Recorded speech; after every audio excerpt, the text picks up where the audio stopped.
বিসমিল্লাহির রহমানির রহিম। আজকের এই নির্বাচনী জনসভার আমার সামনে উপস্থিত মুরব্বীবর্গ, অনুষ্ঠানের সভাপতি, উপস্থিত হাজারো ভাই বোনেরা, মায়েরা এবং আমার দলীয় সহকর্মীবৃন্দ, আসসালামু আলাইকুম। আসসালামু আলাইকুম। কেমন আছেন আপনারা? ভালো আছেন? অনেকক্ষণ অপেক্ষা করেছেন তাই না?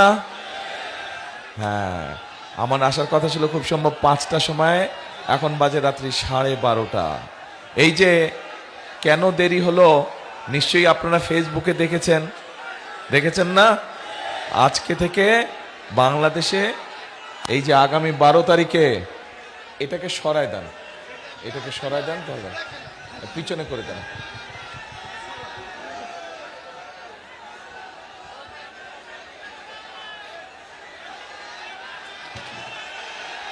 পিছনে, আরো পিছনে করে দেন।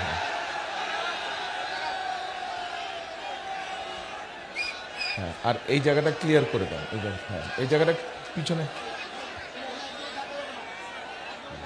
এখন ঠিক আছে?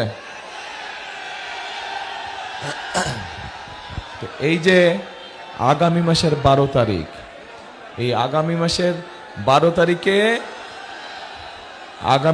12 তারিখে দেশে জাতীয় নির্বাচন, তাই তো নাকি? ঠিক বললাম না ভুল বললাম? ঠিক। আচ্ছা, তো এখন এই যে 12 তারিখে জাতীয় নির্বাচন, এই নির্বাচনে আমরা বাংলাদেশের জনগণ, প্রত্যেকটি মানুষের একটি অধিকার আছে। কি বলেন তো? ভোটের অধিকার আছে। নির্বাচন সময় যেমন অধিকার, তেমন এই যে এখানে যত মানুষ আপনারা আছেন, আপনারা সহ এই জেলায় যত মানুষ আছে, তাদের মধ্যে যারা তাদের মধ্যে ভোটার আছে না? এখানে ভোটার তো আছেন আপনারা। প্রত্যেকটি ভোটারের দায়িত্ব হচ্ছে কি? ভোট দেওয়া। দায়িত্ব কি? ভোট দেওয়া, পবিত্র দায়িত্ব। এটা হচ্ছে দেশ, রাষ্ট্র আপনাকে সেই দায়িত্ব দিয়েছে, এটা আপনার জন্মগত অধিকার। কিন্তু এই ভোটের অধিকার কেড়ে নেওয়া হয়েছিল গত 15 বছর। এই ভোটের অধিকারকে আদায় করতে গিয়ে গত 15 বছরে আমাদের শত শত নেতাকর্মী, আরো বিভিন্ন রাজনৈতিক দলের, এমনকি রাজনীতি করে না কিন্তু জনগণের এই অধিকারের পক্ষে কথা বলেছে, এরকম বহু মানুষকে হত্যা করা হয়েছে, গুম করা হয়েছে, খুন করা হয়েছে। বহু হাজার লক্ষ মানুষের বিরুদ্ধে মিথ্যে মামলা দেওয়া হয়েছে। শুধু সেই সময় নয়, এই যে এখানে আমার সামনে এখানে কতগুলো পরিবার বসে আছে, তাদের সদস্যদেরকে আমরা হারিয়েছি। আমাদের দল করতো, তাদের অনেকে অন্য দলেরও মানুষ ছিল, এরকমও মানুষ আছে। শুধু এই যে 2024 সালের 5ই আগস্ট, এই যে সারা দেশের মানুষ রাজপথে নেমে এসে স্বৈরাচারকে যে বিদায় করেছিল, সেই সময় 1500 মানুষকে হত্যা করেছে, তার মধ্যেও এখানে উপস্থিত আছে। তাহলে প্রিয় ভাই বোনেরা, এই যে ভোটের অধিকার, গত 15 বছর আপনারা ভোট দিতে পেরেছিলেন? ভোট দিতে আপনারা পারেননি গত 15 বছর। সেই অধিকারকে কেড়ে নেওয়া হয়েছিল। এখন এই যে শত হাজার মানুষের জীবন উৎসর্গ করার মাধ্যমে এই যে অধিকারটি ফিরে পেলেন, এই অধিকারটা তো তাহলে 12 তারিখে এই অধিকারটি প্রয়োগ করতে হবে না? এখন কখন যাবেন ভোট দিতে? কখন যাবেন? সকাল সকাল হইল না। তাহাজ্জুদের সময় উঠতে হবে। এইবার তাহাজ্জুদের সময় উঠতে হবে। তাহাজ্জুদের নামাজ পড়ে যার যার ভোট কেন্দ্রের সামনে গিয়ে ফজরের জামাত পড়বেন। পারবেন? ফজরের জামাত পড়ে লাইন দিয়ে দাঁড়া যাবেন যারা যারা ভোটার যেই এলাকার। কেন কথাটা বললাম? কথাটা এই কারণে বললাম যে গত 15 বছর যেমন আমিন নির্বাচন হয়েছে, নিশিরাতের নির্বাচন হয়েছে, মনে আছে না? মনে আছে। আপনাদের ভোট দিতে দেয় নাই। ঠিক একইভাবে এইবার আবার ষড়যন্ত্র শুরু হয়েছে একটা দলের। পত্রিকার খবরে এসেছে এই যে প্রবাসী আমাদের ভাইরা থাকে তাদের জন্য পোস্টাল ব্যালটের কথা আমরা বলেছিলাম অনেক আগে থেকে, এই সরকার সেটা পূরণ করেছে, সবটা না পেলে অনেকটা করেছে। কিন্তু পত্রিকার খবরে দেখলাম যে পোস্টাল ব্যালটগুলো সরিয়ে ফেলা হচ্ছে। দেখেছেন আপনারা খবরটাতে কাজে ষড়যন্ত্র শুরু হয়েছে। আবার কি ষড়যন্ত্র হচ্ছে? ষড়যন্ত্র বিভিন্ন মা বোনদেরকে দিয়ে, নিরীহ মা বোন যারা ভোটার, গিয়ে গিয়ে তাদের এনআইডি নাম্বার নিচ্ছে, গিয়ে গিয়ে তাদের ফোন নাম্বার নিচ্ছে, বিকাশ নাম্বার নিচ্ছে। শুনেছেন না এই খবর? কি এই খবর কে কে শুনছেন বলেন তো দেখে? ও সবাই শুনছেন? তাহলে ভাই আর বলে কি হবে, আপনারা তো জানেনই সব ঘটনা। তাহলে শেষ করে দেই? ও বলবো, আচ্ছা তাহলে বলি। এখন এই যে নিচ্ছে, এখন যারা নিচ্ছে তারা কারা জানেন? এই যারা নিচ্ছে, এই যে মা বোনদেরকে, নিরীহ মা বোনদেরকে যারা এই যে এনআই নাম্বার নিচ্ছে বিভ্রান্ত করে, বিভিন্ন কথাবার্তা বলছে, এরা ৭১ সালে যে আমরা দেশ স্বাধীন করেছিলাম লক্ষ শহীদের রক্তের বিনিময়, সেই সময় তাদের একটি ভূমিকা ছিল। কি ভূমিকা ছিল? এই দেশের মানুষ যুদ্ধ করে রক্ত দিয়ে দেশ স্বাধীন করেছিল। কিন্তু এই যাদের কথা বললাম ষড়যন্ত্র করছে, এরা তখন দেশের বিপক্ষে অবস্থান করেছিল, দেশের স্বার্থের বিরুদ্ধে। এবং তাদের কারণে তারা দেশের মানুষের সাথে ছিল না, দেশের স্বার্থের বিরুদ্ধে ছিল, এবং তাদের কারণে এই দেশের লক্ষ লক্ষ মানুষ শহীদ হয়েছিল সেদিন। তাদের কারণে এই দেশের লক্ষ লক্ষ মা বোনের সম্মান হানি হয়েছিল সেদিন। তাদেরকে বাংলাদেশের মানুষ 50 বছর আগেই দেখে ফেলেছে যে তারা কি জিনিস, তারা কি জিনিস বাংলাদেশের মানুষ দেখে ফেলেছে। কাজে এই ষড়যন্ত্রকারীদের বিরুদ্ধে আমাদেরকে সজাগ থাকতে হবে। প্রিয় ভাই বোনেরা, এই যেই ভোটের অধিকার আমরা অর্জন করেছি, শুধু ভোট দিলেই আমাদের এবার চলবে না। এই ভোট দেওয়ার মাধ্যমে আমাদেরকে নিশ্চিত করতে হবে যে কারা আপনাদের জন্য কাজ করবে, এলাকার উন্নয়নের জন্য কাজ করবে, দেশের মানুষের জন্য কাজ করবে। এই দেখেন এখানে লাইন দিয়ে বসে আছে 6 জন প্রার্থী, দেখেছেন? প্রার্থীরা বসে আছে এখানে 6 জন। এদেরকে আমরা দায়িত্ব দিয়েছি, আপনাদের ঘরে ঘরে তারা গেছে, তারা আপনাদের ঘরে ঘরে যাবে, গ্রামে গ্রামে যাবে। আমি বিভিন্নভাবে খোঁজ খবর নিয়েছি, আমি তো নিজেই দেখলাম আসার সময়, সিলেটের রাস্তা দিয়ে আসার সময় রাস্তা সে কি দুরবস্থা, রাস্তা ভাঙা চূড়া দুরবস্থা। সেই 2005 সালে যখন ধানের শীষ খালেদা জিয়া যখন দেশ পরিচালনার দায়িত্বে ছিলেন, তখন আমি ঢাকা থেকে সিলেটে গেছি, 4.5 ঘন্টায় সিলেটে গেছি আমি। আর এখন 10 ঘন্টা সময় লাগছে সিলেট থেকে আসতে, এত খারাপ অবস্থা রাস্তার। আপনারা তো দেখেছেনই। শুধু এই মহাসড়কের অবস্থা যে খারাপ তা না, আপনাদের প্রত্যেকটা জেলার ভিতরে প্রত্যেকটা গ্রাম, উপজেলা, ইউনিয়ন সবগুলো রাস্তাঘাট ভেঙে চুরে খান হয়ে গেছে, হয়েছে না? স্কুল কলেজগুলো ধ্বংস হয়ে গেছে, ভেঙে চুরে পড়ে গেছে, কোনো রকম রিপেয়ার নাই, আছে না?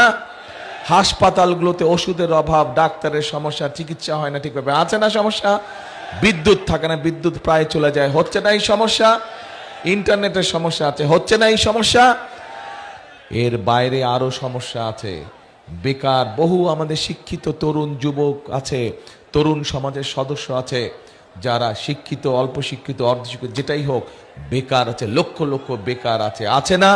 কৃষকদের এই যে এখানে বহু খাল ছিল এক সময়, খালগুলো বন্ধ হয়ে গেছে, এখানে অনেক মুরব্বী বসে আছে, এই খালগুলো বন্ধ হয়ে গেছে। এই খালগুলো খনন করলে উপকার হবে আপনাদের, তাহলে সেই খালগুলো আমাদেরকে খনন করতে হবে। অর্থাৎ অনেক সমস্যা, কিন্তু কাজও অনেক আছে, অনেক কাজ করতে হবে, দেশকে পুনর্গঠন করতে হবে। এখন দেশকে পুনর্গঠন করা যাবে কি না, সেই সিদ্ধান্তের মালিক কিন্তু আপনারা কারা? জনগণ, এই দেশের জনগণ। আপনারা হচ্ছেন সেই সিদ্ধান্তের মালিক, কারণ এই দেশের মালিক কারা? জনগণ, এই দেশের মালিক আপনারা। এই যে এখানে হাজার হাজার মানুষ, এত রাত্রে বেলায় হাজার হাজার মানুষ আছেন, আপনারা সহ সারা বাংলাদেশে যে 20 কোটি মানুষ আছে, এই 20 কোটি মানুষ হচ্ছে এই দেশের জনগণ মালিক। কাজে এই মালিককে সিদ্ধান্ত নিতে হবে যে দেশ ঠিকভাবে চলবে কিনা, এবং দেশ যদি ঠিকভাবে চলতে হয় ওই ষড়যন্ত্রকারী যাদের কথা একটু আগে বললাম তাদের ব্যাপারে আপনাদেরকে সজাগ থাকতে হবে, এবং একই সাথে সজাগ থাকতে হবে যারা বিগত 15 বছর আপনাদেরকে ভোট দিতে দেয় নাই, ভোটের অধিকার কেড়ে নিয়েছিল, তাদের বিরুদ্ধেও আপনাদেরকে সজাগ থাকতে হবে। বাকি থাকলো একমাত্র কি ধানের শীষ। যতবার ধানের শীষ, এই দেশের মানুষ যতবার ধানের শীষকে সুযোগ দিয়েছে, প্রত্যেকবার ধানের শীষ তার সর্বোচ্চ দিয়ে চেষ্টা করেছে মানুষের নিরাপত্তা নিশ্চিত করার জন্য। গার্মেন্টসে, এই যে গার্মেন্টসে বহু মানুষ আছেন এখানে, গার্মেন্টসে কাজ করে, আত্মীয় স্বজন বন্ধু বান্ধব আছে না কাজ করে, এই গার্মেন্টস কার সময় হলো? শহীদ জিয়ার সময় হলো। এই যে হাজার হাজার মিল ফ্যাক্টরি হয়েছিল, এটা আমাদের কথা না, এটা বিদেশিদের কথা। খালেদা জিয়ার সময় হয়েছিল। এইখানে বহু খাল খনন হয়েছিল শহীদ জিয়ার সময়, মুরব্বীদের অনেকে সাক্ষী আছেন, আর হয়েছিল না? যার জন্য খালগুলা বন্ধ হয়ে এখন বন্যা সমস্যায়, বিভিন্ন কৃষির সমস্যায়। এই সব কাজগুলো যদি আমাদেরকে করতে হয়, তাহলে আপনাদেরকে সঠিক সিদ্ধান্ত নিতে হবে। কি সেই সিদ্ধান্ত? 12 তারিখে কোথায় সিল মারবেন? কোথায় সিল মারবেন? কোথায় সিল মারবেন? ধানের শীষে সিল মারতে হবে। এখন প্রিয় ভাই বোনেরা, আপনাদের সামনে আরো দু একটা কথা বলি। রাত তো অনেক হলো, বেশি দেরি করবো না। আরো 2টা মিটিং বাকি আছে আমার আরো 2টা মিটিং বাকি আছে। এখন আমরা একটি পরিকল্পনা নিয়েছি যে ইনশাল্লাহ আল্লাহর রহমতে 12 তারিখে ধানের শীষ সরকার গঠন করলে, বিএনপি সরকার গঠন করলে, এই যে মা বোনেরা আছে গ্রামে গঞ্জে সারা দেশে, যে মা বোনেরা আছে, বিশেষ করে যারা গরিব দুস্থ মা বোনেরা আছে, বিশেষ করে যাদের সংসার আছে, যাদের সংসার গৃহিণী মারা আছে, তাদেরকে আমরা একটা জিনিস দিতে চাই। কি জিনিস? সেই জিনিসটার নাম হচ্ছে, এটা কি বলেন তো? হ্যাঁ, আরে আপনারা তো জানেনই ভাই, তাহলে আর বলুন কি? ফ্যামিলি কার্ড দিতে চাই। এই ফ্যামিলি কার্ডটা দিয়ে আমরা দুস্থ পরিবার যারা আছে, মধ্যবিত্ত পরিবার যারা আছে, নিম্ন মধ্য পরিবার, প্রত্যেকটি গ্রামের পরিবারকে আমরা সহযোগিতা দিতে চাই, যাতে করে খালেদা, এ ভাই এক মিনিট কি বলে?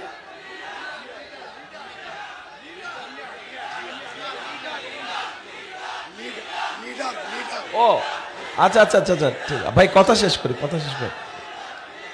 ঠিক আছে, ধন্যবাদ। কথা শেষ করে, কেন ফ্যামিলি কার্ডটা দিতে চায়?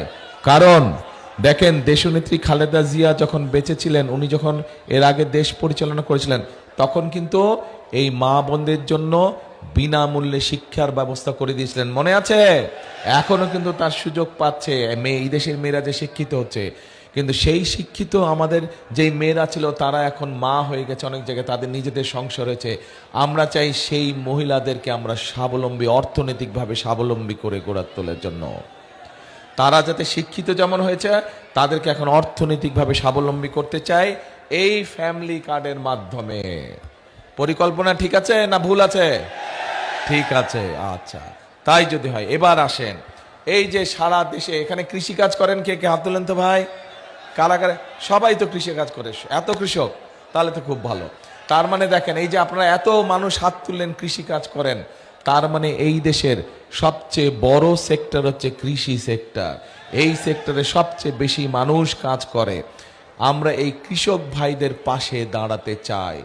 এর আগে যখন শহীদ জিয়া ছিলেন, তখন কৃষকদের, সেই আমলে অনেক মুরব্বী আছেন, ওই যে এক মুরব্বী দেখছে অনেক আগে, শহীদ জিয়া যখন, তখন এই দেশে কৃষকদের সেচের অসুবিধা হতে শহীদ জিয়া খাল খনন কর্মসূচি করেছিলেন।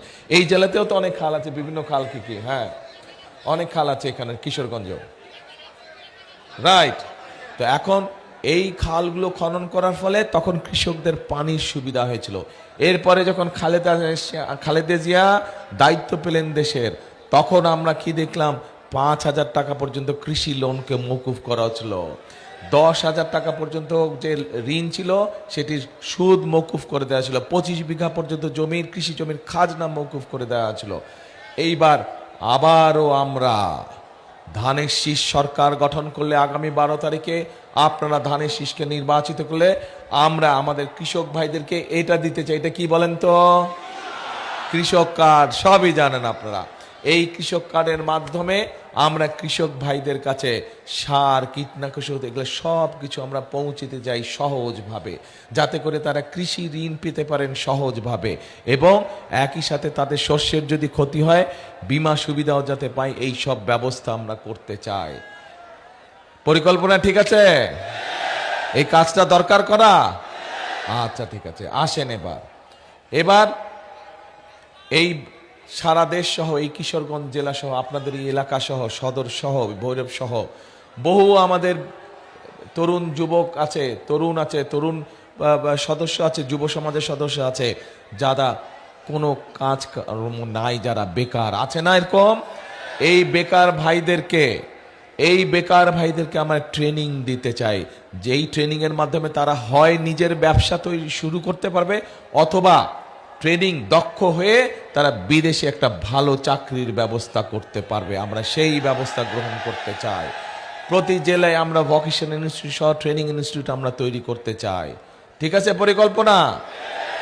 আচ্ছা ঠিক আছে, এবার আসেন, এবার আমাদের নারীদের জন্য আমরা কাজ করব, মা বোনদের জন্য আমরা কাজ করব, কৃষক ভাইদের জন্য আমরা কাজ করব। আমরা তরুণ যুবক যারা আছে, যুব সমাজের সদস্য যারা আছে, যারা বেকার আছে, তাদের কর্মসংস্থানের ব্যাপারে আমরা পরিকল্পনা করেছি, কাজ করব। আমরা আরেকটি শ্রেণীর মানুষ, যেই মানুষগুলো আমাদের জীবনের সাথে ওতপ্রোতভাবে জড়িত, যেই মানুষগুলো আমাদের জীবন জন্ম থেকে মৃত্যু পর্যন্ত যারা আমাদের সাথে জড়িত, বিভিন্ন দুঃসময়ে যারা আমাদেরকে বিভিন্ন ভালো পরামর্শ দিয়ে থাকে, তারা কারা? তারা হচ্ছে আমাদের সমাজের, আমাদের বিভিন্ন মসজিদ মাদ্রাসার ইমাম খতিব যারা, তারা মুয়াজ্জিম সাহেব যারা, তাদের এই মানুষগুলোর জন্য আমরা একটি সম্মানের ব্যবস্থা করতে চাই। পরিকল্পনা ঠিক আছে? আচ্ছা ভাই, এখন যেই পরিকল্পনার কথা বললাম যদি ঠিক থাকে, এই কাজগুলো ইনশাল্লাহ বিএনপির আগামী সরকার সেগুলো বাস্তবায়ন করবে, এই সবগুলো কাজ। কিন্তু আপনাদের সকলের একটি দায়িত্ব আছে, এই জনগণের একটি দায়িত্ব আছে, যারা ভোটার, দায়িত্ব আছে না? সকলকে মিলেই তো দেশ গড়তে হবে, তাই তো? দেশ গড়তে হলে সকলকে মিলেই তো কাজ করতে হবে। আন্দোলন তো সকলে মিলেই করেছিলাম আমরা, তাই না? দেশও গড়তে হবে আমাদের সকলকে মিলে। আপনাদেরকে তাহলে সঠিকভাবে ভোটের দিন ভোট দিতে হবে, যেই কথাটি বারে বারে বলেছি আমি। কোথায় ভোট দিবেন? ধানের শীষকে জয়যুক্ত করতে হবে। যদি খাল খনন কর্মসূচি আবার শুরু করতে হয়, যদি ঘরে ঘরে মা বোনদের হাতে ফ্যামিলি কার্ড পৌঁছে দিতে হয়, যদি কৃষক ভাইদের হাতে হাতে কৃষক কার্ড পৌঁছে দিতে হয়, যদি ইমাম সাহেব খতিব সাহেবদের কাছে সম্মানের ব্যবস্থা করতে হয়, তাহলে একমাত্র ধানের শীষে ভোট দিলেই এই কাজগুলো করা সম্ভব। আপনাদের এলাকার রাস্তাঘাট যদি ঠিক করতে হয়, স্কুল কলেজগুলো যদি ঠিক করতে হয়, আপনাদের এলাকার যদি হাসপাতালগুলোতে ওষুধ ডাক্তারের ব্যবস্থা করতে হয়, তাহলে ধানের শীষকে জয়যুক্ত করতে হবে। এবং এই যে এই কয়জন মানুষ যে সামনের কাতারে বসে আছে, এদেরকে জয়যুক্ত করবেন, তাহলে এদেরকে আপনারা গিয়ে বলতে পারবেন যে আমাদের এই সমস্যা, তোমাদেরকে আমরা নির্বাচিত করেছি, তোমরা যাও আমাদের এই সমস্যার সমাধান করো, বলতে পারবেন না? এই জন্য এই 6 জনকে আপনাদের কাছে দিয়ে গেলাম, আমি আপনাদের হাতে উঠিয়ে দিয়ে গেলাম এই 6 জনকে।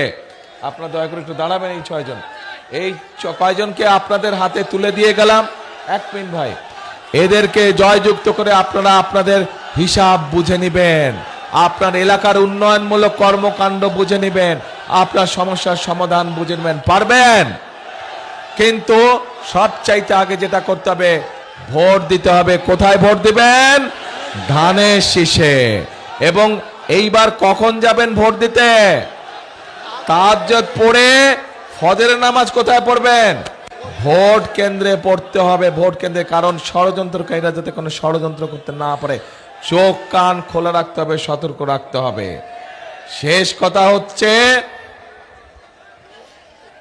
করব কাজ, গড়ব দেশ, সবার আগে বাংলাদেশ। আবার বলেন, করব কাজ, গড়ব দেশ, সবার আগে বাংলাদেশ। আল্লাহ হাফেজ।